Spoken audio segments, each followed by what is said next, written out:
نبی پاک صلی اللہ علیہ وسلم کا ارادہ نہیں تھا جنگ کا، حضور جنگ کے لیے نہیں نکلے تھے۔ قریش اس طرح کرتے تھے کہ مسلمانوں کے قافلے لوٹ لیتے تھے، لوٹ مار کرتے کرتے مدینے کی سرحد تک وہ آ جایا کرتے تھے۔ ایک قافلہ ابو سفیان لے کے جا رہے تھے تجارت کے لیے، تو اس میں سارے کافروں کا مال شامل تھا۔ ایک قافلہ جایا کرتا تھا، سارے اپنا اپنا مال شامل کر دیتے تھے۔ تو جو کہ یہ مسلمانوں کو ستاتے تھے، تو آج حضور علیہ السلام نے ارادہ کرم کیا کہ ان کے قافلے کو ہم نے بھی روکنا ہے، تاکہ ان کو اس بات کا احساس ہو کہ اس طرح نہیں کرنا چاہیے۔ اس قافلے کے لیے نبی پاک صلی اللہ تعالی علیہ وسلم نکلے، جنگ کا تو ارادہ نہیں تھا۔ 313 لوگ حضور کے ساتھ تھے، اور سواریوں کی تعداد اس طرح کی تھی کہ بعض اوقات ایک ایک سواری پر 3 لوگ سوار تھے، تو 2 آدمی سوار ہوتے تھے، تیسرا پیدل چلتا تھا۔ اور قربان جائیں، حضور علیہ السلام کی مساوات کا یہ عالم تھا کہ نبی پاک تھے، حضرت مولا علی تھے اور جناب زید تھے۔ 2 سوار ہوتے تھے، ایک پیدل چلتا تھا۔ جب 2 غلاموں کے سوار ہونے کی باری تھی، آقا کے پیدل چلنے کی باری تھی، تو حضرت علی نے اور جناب زید نے عرض کی، حضور آپ بیٹھ جائیں، ہم پیدل چلتے ہیں۔ حضور فرمانے لگے، نہ تمہارے اندر طاقت زیادہ ہے اور نہ تمہیں ثواب کی ضرورت زیادہ ہے۔ مجھے اللہ نے طاقت بھی زیادہ دی ہے اور میں ثواب سے بھی مستغنی نہیں ہوں، لہذا تم اگر پیدل چل سکتے ہو تو میں بھی پیدل چلوں گا میں بھی پیدل۔ یہ چیز مساوات پیدا کرتی۔ حضور اس طرح جا رہے تھے۔ ابو سفیان بڑے تیز آدمی تھے۔ جب پتہ چلا نا کہ مسلمان حملے کے ارادے سے آ رہے ہیں، تو ایک بندہ جلدی سے دوڑایا، مکے جا کے بتاؤ تم سب کا مال میرے پاس ہے۔ تو مسلمانوں نے حملہ کر دیا۔ خود اس طرح کیا کہ جس رستے سے وہ جا رہے تھے، وہ رستہ بدل کے رستہ کوئی اور اختیار کر لیا۔ قافلہ بھی بچ کے نکل گیا۔ اہل عرب کا طریقہ تھا ایمرجنسی اعلان کرنے کا، ہمارے ہاں بھی طریقہ ہے، بریکنگ نیوز ہے نا جی، چور آ گیا۔ پھر وہ کئی دفعہ صحیح بھی آتا ہے تو لوگ یقین نہیں کرتے۔ ہر شے کی تو بریکنگ نیوز ہے، اور کھولیں تو بیچ میں سے کچھ بھی نہیں نکلتا، نیری نیوز بھی نہیں نکلتی، بریکنگ کیا نکلنی ہوتی۔ اس لیے میں کہتا ہوں کہ میڈیا کی ہر بات کو تسلیم نہ کر لیا کریں، سوشل میڈیا پہ چلنے والی ہر خبر کو نہ مان لیا کریں۔ یہاں تو اتنا عجیب حال ہے، ہمارے ایک بزرگ عالم دین ہے، بیچارے پچھلے دنوں وضاحت دے رہے تھے، خود بیٹھ کے کہہ رہے تھے میں زندہ ہوں بھائی، کسی نے میڈیا پہ خبر دے دی کہ میں فوت ہو گیا ہوں۔ وہ کہہ رہے تھے مہربانی کرو مجھے سونے دو، سارا دن ٹیلی فون آتے ہیں اور لوگ مجھے ہی فون کر کے میری ہی تعزیت کا پوچھنے لگ جاتے ہیں۔ تو اس طرح نہ کریں، کیا صرف تھوڑا سا میڈیا چلانے کے لیے جھوٹ بولا جائے گا؟ بہرحال انہوں نے جو بندہ بھیجا تو بریکنگ نیوز کا وہاں بھی ایک طریقہ تھا۔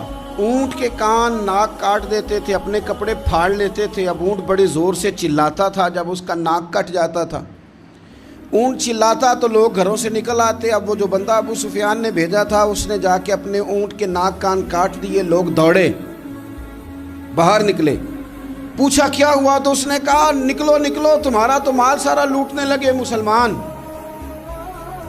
وہ ابو سفیان بچ کے نکل گئے تھے، انہوں نے پیغام بھی دیا کہ میں بچ کے آ گیا ہوں، اب آنے کی ضرورت نہیں۔ لیکن انسان کو جو چیز سب سے زیادہ پستی میں لے جاتی ہے وہ اس کا تکبر ہوتا ہے۔ تو مینوں جاندا ہی نہیں، تجھے میرا پتہ ہی نہیں، کہ لے ڈوبتی ہے چیز لوگوں۔ انہیں بھی لے ڈوبی، انہوں نے کہا جی اب نہیں واپس جانا، اب چلو۔ 1000 کا لشکر، گانے بجانے والی عورتیں ساتھ، شراب کے مٹکے ساتھ، 10 اونٹ روز ذبح ہو رہے ہیں، سردار دعوتیں پکا رہے ہیں، گوشت بھونا جا رہا ہے۔ بدر میں پہنچ گئے، مسلمان بھی 313 پہنچ گئے۔ یہ ساری رات شرابیں پیتے، وہ ساری رات سجدے کرتے، یہ ناچ گانے سرور کی محفلیں سجتی، اور وہ رسول پاک کی تقریر سنتے، حضور کے خطبات سے فیض یاب ہوتے۔ عمیر بن وہب کو بھیجا ابو جہل نے کہا پتہ کر کے آؤ بندے کتنے۔ اس نے جا کے کہا کہ 312 313 310 اتنے۔ کہنے لگا جنگ کیا کرنی ہے، ان کو سویرے اونٹوں کی پشتوں پہ باندھ کے لے جائیں گے، مکے جا کے دیکھیں گے کیا کرنا ہے۔ یہ تکبر ہے نا۔ تو عمیر بن وہب کہنے لگا ہیں 312 ہیں 313، میرے اندازے میں 310، لیکن ایک کا بھی واپس جانے کا ارادہ کوئی نہیں۔ میں نے جس کو بھی دیکھا ہے شہادت کی دعا مانگتے دیکھا ہے، ارادہ بڑا پکا لے کے آئے، شہادت ہے مطلوب و مقصود مومن، نہ مال غنیمت نہ کشور کشائی۔ نبی پاک صلی اللہ علیہ وسلم نے جب دیکھا نا کہ وہ تو جنگ کے لیے آن پہنچے ہیں اور ارادہ تو قافلے کا تھا، تو حضور نے صحابہ سے مشورہ کیا. نبی پاک علیہ الصلوۃ والسلام نے ہمیں بتایا ہے کہ چیزیں مسلط نہ کرو. ہم نہ اپنا مسلط کرتے ہیں، یعنی تراویح پڑھنے والا بندہ دوسروں کو بڑا گھورتا ہے کہ تو کیوں نہیں پڑھتا، بھئی تو پڑھ رہا ہے نا تو اللہ سے دعا کر یہ بھی پڑھے. لیکن اپنا مسلط نہ کر، دعوت دے، تبلیغ کر. نفل پڑھنے والا سب کو گناہ گار ہی سمجھنے لگ جاتا ہے. عصر کی پہلی 4 سنتے تو کیوں نہیں پڑھتا، تو کیوں. بھئی آپ مسلط کریں گے، آپ رائے دیں اور رائے دے کے سائڈ پہ ہو جائیں. مسلط کرنے کی تو اجازت نہیں. حضور کا تو حکم چل سکتا ہے نا، چلتا ہے نا. لیکن حضور نے بھی صحابہ سے پوچھا بھائی وہ تو لڑنے آ گئے ہیں، اب کیا کرنا ہے؟ تو حضرت صدیق اکبر کہنے لگے حضور کرنا وہ ہے جو آپ نے فرمانا ہے. حضرت عمر کہنے لگے حضور تلواروں کو تو زنگ لگ گیا ہے.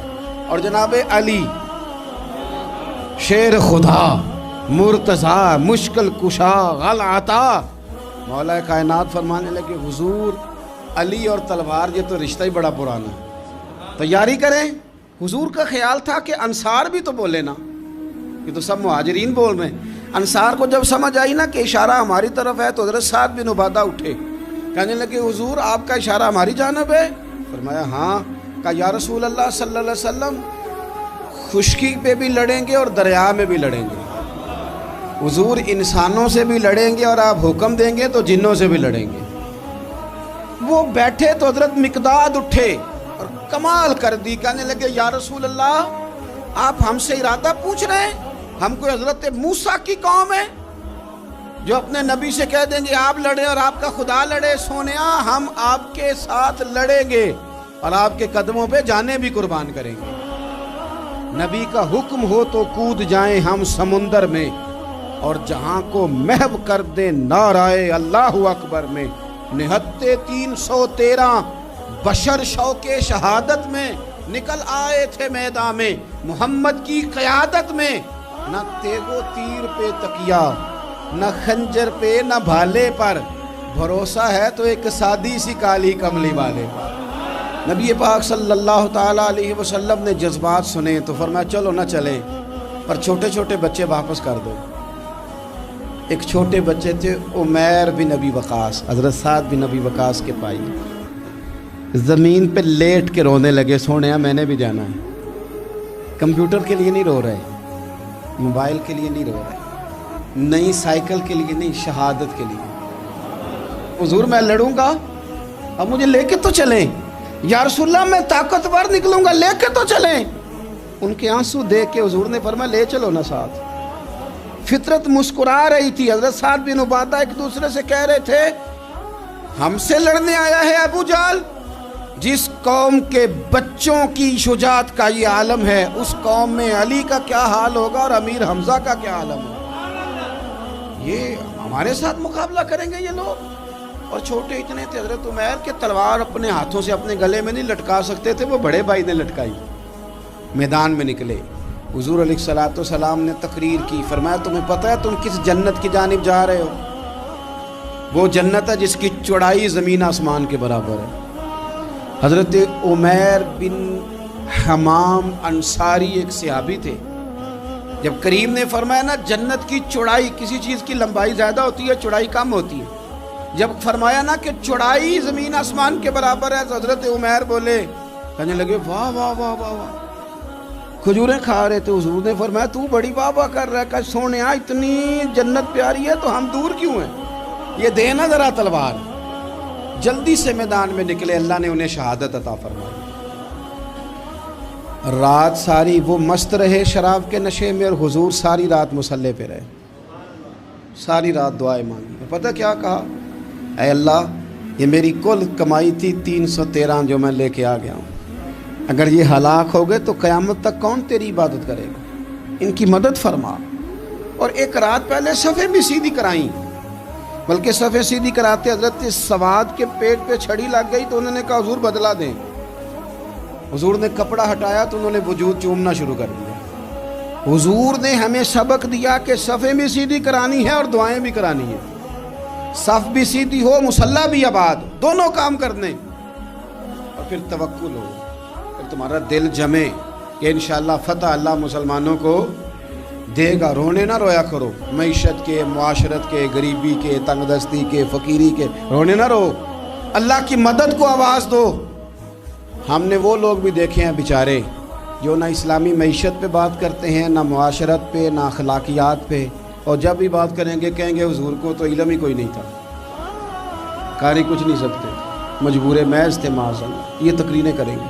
یہ مسلم شریف کی حدیث ہے، کوئی اختلاف والی بات نہیں، پر بعض اوقات نا دل کو تکلیف ہوتی ہے کہ یار اس طرح کی باتیں کیوں کرتے ہو، یہ مسلم ہے۔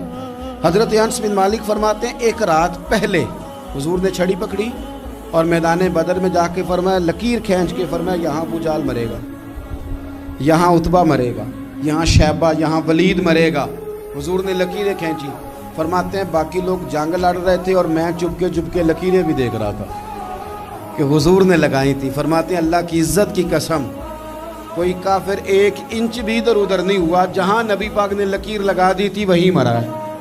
یہ شان اللہ نے حضور کو دی ہے، حضور کے علم مبارک کا یہ کمال ہے۔ نہ اس طرح کی باتیں کریں جس سے امت تقسیم ہو۔ سویرے جنگ شروع ہوئی، صبح 3 کافر میدان میں نکلے، عتبہ، شیبہ اور ولید، 3 انصاری مسلمانوں کی جانب سے مقابلے میں نکلے، لیکن وہ تکبر جو ہوتا ہے نا وہ جان چھوڑتا نہیں۔ تو ولید کہنے لگا، عتبہ شیبہ کہنے لگے ہم نے نہیں ان سے لڑنا، یہ تو ہمارے پائے کے ہی نہیں، کوئی قریش میں سے بھیجو، قریش میں سے۔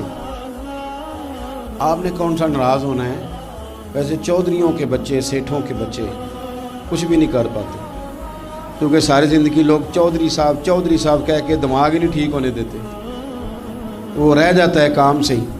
میرے حضرت صاحب فرمایا کرتے تھے، میرے استاد جی، کسی گھر میں علم چلا جائے تو کئی دفعہ نکل آتا ہے، لیکن کسی گھر میں پیری مریدی چلی جائے وہ نہیں نکلتی، کیونکہ پیر کا بیٹا جس طرح کا بھی ہو لوگ پیر مان ہی لیتے ہیں۔ اور اسی طرح کسی گھر میں چودراہٹ چلی جائے تو وہ بھی باہر نہیں آتی۔ بچوں کو لوگ چودھری کہہ دیتے ہیں، وہ اس بیچارے کا بھی دماغ خراب ہوتا ہے، کچھ کر ہی نہیں پاتا۔ یہ چودراہٹ ہر جگہ مصیبت کھڑی کرتی ہے، اللہ ماشاء اللہ۔ ولید کہنے لگا ہم نے نہیں لڑنا، یہ ہمارے پائے کے بندے پہ جو انصاریوں سے لڑے۔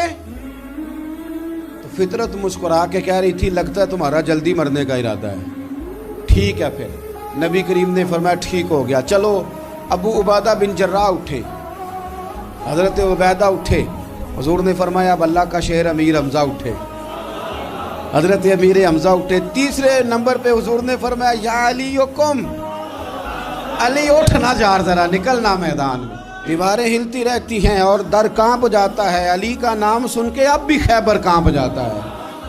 حضرت علی شیر خدا رضی اللہ تعالیٰ مولا کائنات اٹھے، حضرت امیر حمزہ اٹھے، حضرت عبیدہ اٹھے، عتبہ کے مقابلے میں گئے، حضرت امیر حمزہ قتل کیا اپنے دشمن کو۔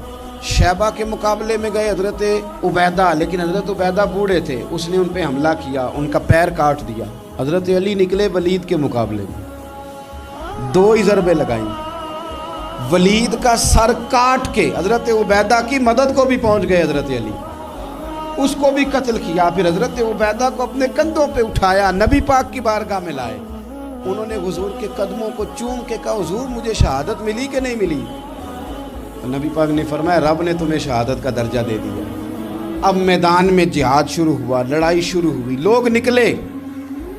حضرت زبیر بن عوام بھی برچھی لے کے، ایک کافر نکلا، آس اس کا نام تھا، وہ سارا لوہے کا لباس پہن کے آ گیا، صرف آنکھیں نظر آ رہی، بڑے مسلمانوں کو زخمی کر رہا تھا، اب کیسے لڑیں اس کے خلاف؟ تو حضرت زبیر بن عوام کے ہاتھ میں برچھی تھی، بس آنکھیں نظر، اتنی زور سے اللہ اکبر کہہ کے برچھی ماری نا کہ اس کا آپ نے گلا ہی کاٹ کے رکھ دیا، ہر چیز اس کے دماغ سے باہر نکل آئی، زمین پہ تڑپا۔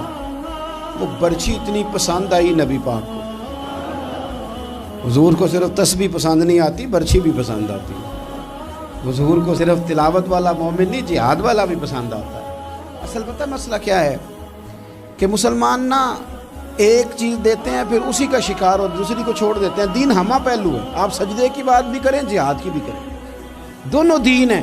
اور یہ یاد رکھیں کہ اسی سے مسلمان مضبوط ہوتا ہے۔ حضور کو برچھی اتنی پسند آئی کہ آپ کو بخاری میں ملے گا، نبی پاک نے برچھی لے کے بطور یادگار کے اپنے پاس رکھ لی، پھر وہ برچی حضرت صدیق اکبر کے پاس رہی، پھر وہ برچی حضرت عمر کے پاس رہی، پھر حضرت عثمان کے پاس رہی، پھر مولا علی کے پاس رہی۔ میں ان لوگوں کو کیا کہوں جنہوں نے مکے مدینے میں نبی پاک کی یادیں مٹا دی۔ سونے نے تو صحابہ کی یادگار تلواریں بھی سنبھال کے رکھی، اور تم نے حضور نے جس کنویں سے پانی پیا تھا وہ کنواں ختم کر دیا، تم نے جہاں حضور نے غسل کیا تھا وہ جگہ ختم کر دی۔ کیا بات کرتے ہو صاحب، وہ جگہیں تو ہمارے لیے چومنے کے لائق تھی اور آنے والی نسل کو وہاں عقیدت کے پھول برسانے تھے۔ تم نے کیا سلوک کیا؟ جنگ آگے بڑھی، تلواریں چمکی، 2 چھوٹے بچے۔ او نوجوانوں، خدا را واپس لوٹو اپنے دین کی طرف۔ 2 چھوٹے بچے، اور یہ اس طرح کے لفظ ہیں، مجھے کہہ لینے دو وہ دیسی تھے، مجھے کہہ لینے دو پینڈو تھے۔ وہ 2 بچے آ کے حضرت عبد الرحمن ابن عوف سے پوچھتے ہیں، کہتے ہیں چاچا جی ابو جہل کدھر ہے؟ یہ لفظ ہیں حدیث میں، چاچا جی، چاچو کدھر ہے ابو جہل؟ تو کہتے ہیں میں نے ہاسکے کا پتر، تم نے کیا کہنا ہے؟ تو چھوٹے والے کو باتیں بھی صحیح نہیں کرنے آتی تھی، کہنے لگا چاچا اسے مارنا ہے۔ کہا کیوں مارنا ہے؟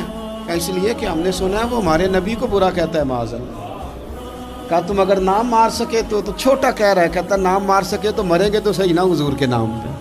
حفیظ جلندری کہتے ہیں وہ کہہ رہا تھا مریں گے یا ماریں گے اس ناری کو، سنا ہے گالیاں دیتا ہے وہ محبوب باری کو، معاذ اللہ حضور کو برا کہتا ہے۔ میدان میں آئے دونوں، زور زور سے تلواریں ماری، گھوڑے سے گرا لیا ابو جہل۔ حضرت معاذ جو تھے بڑے والے، ان کا بازو کٹ گیا، تھوڑا سا گوشت سا لٹک رہا تھا۔ یہ نرم و نازک بچے ہمارے، یہ میدانوں میں کام کریں گے؟ جن کو تھکاوٹ ہوتی ہے، جو پیناڈال کی گولی کھا کے سوتے ہیں رات کو، بازو لٹک رہا تھا۔ حضرت معاذ نے اس پر اپنا پیر رکھا، جھٹکا دے کے اتار دیا۔ حضرت عبداللہ ابن مسعود کو کہا، انہوں نے گردن کاٹ دی ابو جہل کی۔ دونوں تلواریں لے کے حضور کے پاس گئے۔ چھوٹا کہتا ہے حضور میں نے مارا ہے، بڑا کہتا ہے حضور میں نے مارا ہے۔ کہتا ہے نہیں تو پیچھے تھا، میں نے مارا ہے۔ وہ کہتے ہیں نہیں تو بعد میں آیا تھا، میں نے مارا ہے۔ فرمایا تلواریں دکھاؤ نا۔ جب تلواریں دکھائیں تو حضور فرمانے لگے تم دونوں نہیں مارا ہے، برابر کا ثواب ہے۔ جس کا بازو کٹا تھا کریم رسول نے فرمایا ادھر لا نا بازو، وہ بازو لائے، حضور نے اسی جگہ رکھ کے نا دوبارہ لعاب دہن لگایا۔ حضرت معاذ حضرت عثمان غنی کے زمانے تک موجود رہے۔ فرماتے ہیں کٹنے سے پہلے طاقت کم تھی، جب حضور نے جوڑا ہے تو طاقت پہلے سے زیادہ ہو گئی ہے، پہلے سے زیادہ ہو گئی ہے طاقت۔ کہتے ہیں کہ نبی پاک سید عالم صلی اللہ علیہ وسلم کی خدمت میں حضرت عکاش آئے، کہنے لگے سونیا میرے جذبات کنٹرول میں نہیں آ رہے، میں ان بے ایمانوں کے گلے کاٹوں گا، پر میرے پاس تلوار ہی کوئی نہیں، کوئی تلوار ہو تو ماروں نا۔ ایک درخت کی جڑ تھی، ٹہنی تھی، حضور نے یوں کر کے کھینچی، فرمایا یہ لینا تلوار۔ کہتے ہیں وہ حضور کے ہاتھوں میں ٹہنی تھی، میرے ہاتھوں میں آتی گئی اور تلوار بنتی گئی۔ پھر اس سے کافر کاٹے حضور کے معجزات۔ 5000 فرشتہ بھیجا اللہ نے جنگ بدر میں۔ کتنے؟ یہ میں نے بات اس لیے بیان کی ہے کہ اقبال نے ایک مشورہ دیا، کہتے ہیں تو فضائے بدر تو پیدا کر، فرشتے تیری نصرت کو اتر سکتے ہیں گردوں سے، کتار اندر کتار اب بھی۔ اقبال کیوں ایسا کہہ رہا ہے؟ تو اقبال کہتے ہیں اس لیے کہ آج بھی ہو اگر ابراہیم کا ایمان پیدا تو آگ کر سکتی ہے انداز گلستاں پیدا۔ 5000 فرشتہ آیا۔ مجھے تو لگتا ہے فرشتوں نے بھی دعا کی تھی کہ یا اللہ ہم تیرے نبی کی قیادت میں لڑنا چاہتے ہیں۔ فرشتے آئے، سپر پاور تھی روما، بڑی طاقتور سمجھتی تھی، ایران، روم، یہ کیسر و کسرا، بڑی طاقتیں تھیں۔ عرب کے لوگ تو بوریا نشین تھے، صحراؤں میں نکل کے انہوں نے الٹ پلٹ کے نہیں رکھ دی سارا کچھ۔ علامہ اقبال سے کسی نے پوچھا تھا کہ مسلمان دوبارہ سے کبھی میدانوں میں آئیں گے؟ تو اقبال کہنے لگے ہاں ہاں ضرور آئیں گے، آئیں گے، یہ نکلیں گے۔ کیا کس طرح؟ کہنے لگے میں نے فرشتوں سے سنا ہے، نکل کے صحرا سے جس نے روما کی سلطنت کو الٹ دیا تھا، نکل کے صحرا سے۔ قدسی کہتے ہیں فرشتوں کو، اقبال کہتے ہیں رات وہ باتیں کر رہے تھے، میں نے سنا ہے کہ نکل کے صحرا سے جس نے روما کی سلطنت کو الٹ دیا تھا، سنا ہے میں نے یہ قدسیوں سے کہ وہ شیر پھر ہوشیار ہوگا، وہ جاگے گا، وہ بیدار ہوگا۔ یہ قدسیوں سے سنا ہے میں نے، وہ آئے گا میدانوں میں۔ گمسان کا رن پڑا، ابو جال قتل ہوا، امیہ قتل ہوا، کچھ دیر کے بعد مارا گیا، ابو البختری اور عتبہ اور شیبہ اور ولید بڑے بڑے سردار قتل ہوئے، 70 کافر مارے گئے، 70 مسلمانوں نے قیدی بنائے، باقی بھاگ گئے اور سامان چھوڑ کے بھاگ گئے اور گھوڑے چھوڑ کے بھاگ گئے، اور جس کو ادھر بھاگنے کا موقع ملا ادھر بھاگا، کہہ رہے تھے ان کو باندھ کے لے جائیں گے، اور جس کو ادھر بھاگنے کا موقع ملا وہ ادھر بھاگا۔ پیچھے سے حضرت سعد بن عبادہ بول رہے ہیں، کہنے لگے ہم نے تو سنا تھا مردوں سے مقابلہ ہے، تم تو بیویوں سے بھی کمزور نکلے ہو، کیا بھاگتے ہو؟ 14 مسلمان شہید ہوئے صرف، 3 دن حضور نے قیام کیا بدر میں، قربان جائیں۔ جنگ کا آغاز بھی میرے نبی کے سجدے سے ہوا، اور جنگ ختم ہوئی تو پھر کریم سجدے میں چلے گئے۔ اللہ تیری مدد آئی تو کام بنا، تیری مدد نہ ہوتی تو کچھ نہ کر پاتے۔